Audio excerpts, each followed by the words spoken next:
రైతు సోదరులకు నమస్కారం. మీరు చూస్తున్నది రైతు పాఠం. మీరు ఎప్పుడైనా గమనించారా రైతు మిత్రులారా? ఒకప్పుడు క్లోరోపైరిపాస్ 20 ఈసీ లేదా 50 ఈసీ కొడితే చాలా వరకు పురుగులు చనిపోయి, కానీ ఇప్పుడు అదే మందు కొడితే పురుగులు చనిపోవడం లేదు. దీనికి కారణం తెలుసా? గత సంవత్సరం మీరు కొట్టిన పురుగు మందు వల్ల పురుగులు పూర్తిగా నశించలేదు.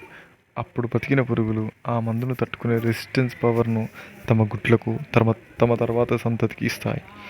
అందుకే రైతు మిత్రులారా, ఈ సంవత్సరం కొట్టిన అదే పురుగు మందు గత సంవత్సరంలాగా ఫలితం ఇవ్వడం లేదు.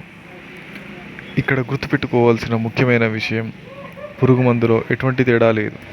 తేడా వచ్చింది పురుగు శక్తిలో. ఇంకో ముఖ్యమైన విషయం, ప్రతి పురుగు మందుతో పాటు వేప నూనె, నీమ్ ఆయిల్ని కలిపి స్ప్రే చేస్తే పురుగు మాత్రమే కాదు, గుడ్లు కూడా నియంత్రణ అవుతాయి. రెసిస్టెన్స్ పవర్ పెరగడం తగ్గుతుంది. మరొక పెద్ద తప్పు ఏమిటంటే, పురుగు కనిపించగానే ఒకేసారి హై డోస్కు వెళ్ళడం. గుర్తుపెట్టుకోండి రైతు మిత్రులారా, పంటలలో పురుగు ప్రూఫ్ కనిపించగానే ఎప్పుడు చిన్న డోస్ నుంచే స్ప్రే స్టార్ట్ చేయాలి. అవసరమైతే తర్వాతే డోస్ పెంచుకుంటూ వెళ్ళాలి, లేదా గ్రూప్ మార్చాలి, పురుగు మందు కాదు.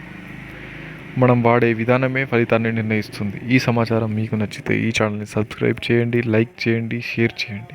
ఇది మీ రైతు పాఠం.